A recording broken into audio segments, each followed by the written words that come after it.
So in our agency, it is almost an untruth when we say move away from legacy systems, because our organization, as you know, the Healthcare Act actually was passed in 2010.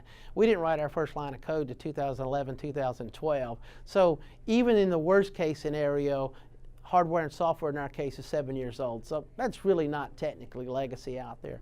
But what we have done is we built a system very quickly that forced us into some silos, forced us into some poor architectural implementations, and in our case, moving to the cloud and looking at moving away from legacy type problems.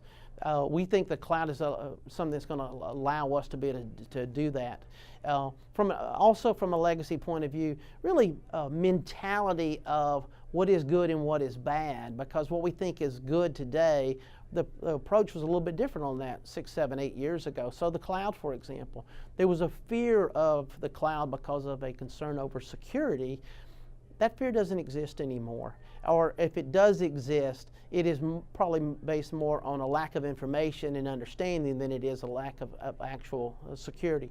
In our case, we think we're going to be more secure in the cloud. First of all, we're going into a FedRep cloud environment, so we have a lot of, that lifts the level of confidence for us just by going in that environment at day one. But there are also things that we haven't done as well as we would like data encryption at rest, data encryption in motion. Because of our convoluted architecture, that is difficult and sometimes creates seams in our existing data center environment. We believe moving into the cloud is going to be able to allow us to address those and actually end up on the other side in a more secure posture than we are today.